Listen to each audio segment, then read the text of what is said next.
Okay, so in this question, a student carries out an experiment to investigate the image formed using a range of glass converging lenses. The radius of curvature r of each lens was known. So they're changing the radius of the lens. An object was illuminated by light source and position of the screen was adjusted to produce a focused image.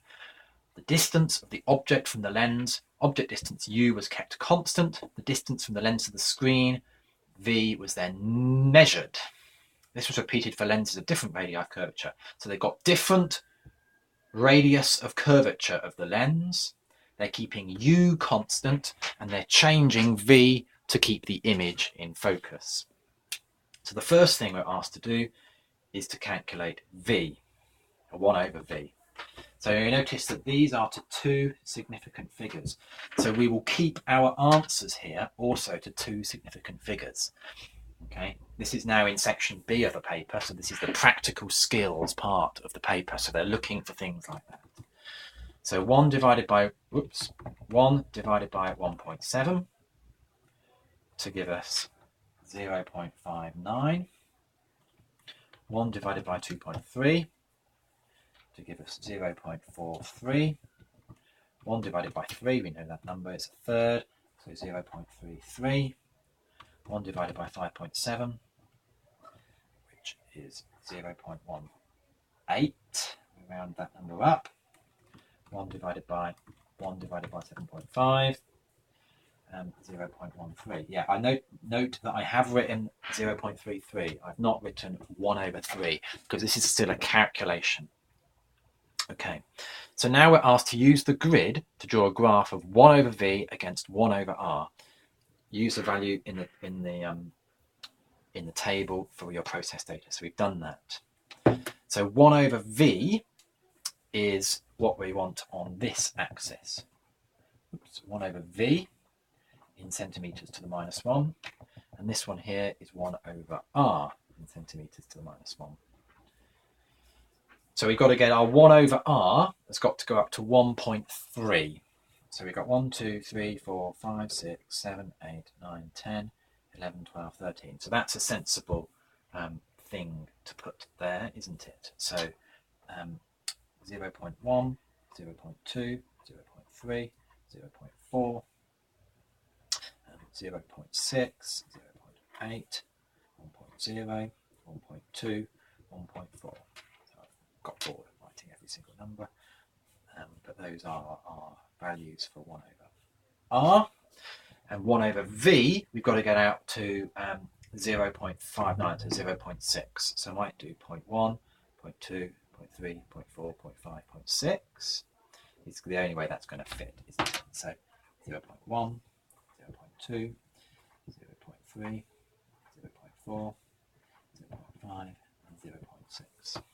So we've got 0 in both these corners. So now we've got to start plotting some points. So we'll start at the bottom. 0.38, 0.13. 0.38 is this line. 0.13, 1, 2, 3. So we've got a point that goes in there. 0.18, 0.48. It's 48 is this line. 0.18 is there. 0.77, there's 0.7. 0.77 is going to be, that's 0.76, so it's halfway in this box.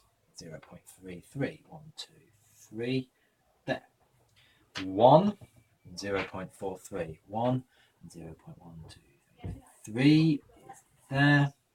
And finally 1.3 and 0.59, 1.3 and 0.59 is there. Okay. So here we do have a problem. Should it go through the origin?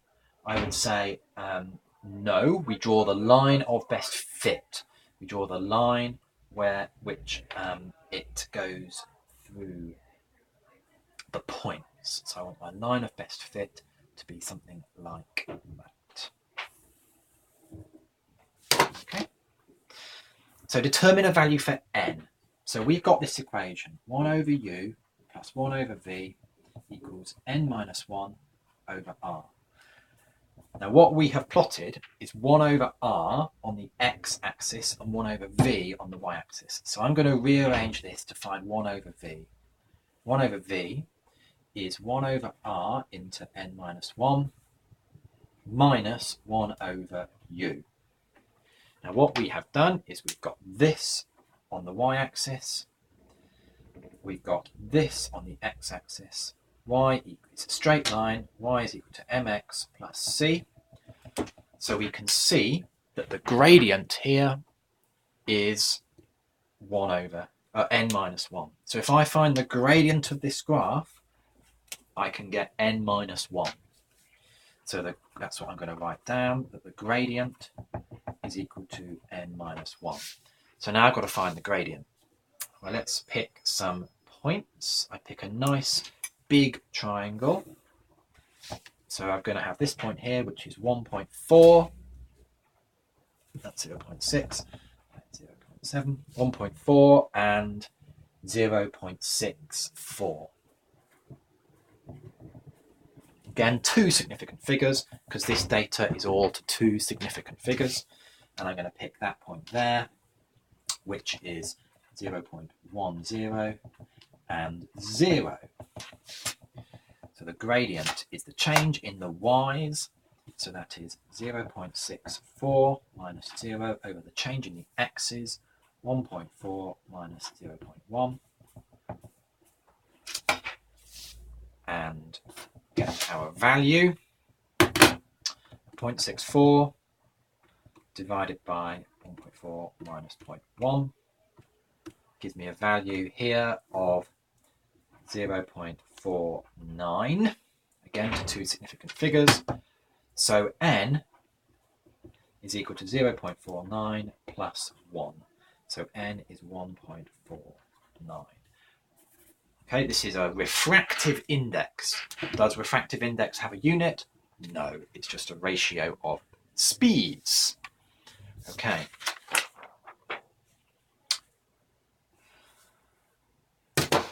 Barcode scanners scan objects at different distances and need a lens that changes shape and hence focal length in order to produce a sharp image.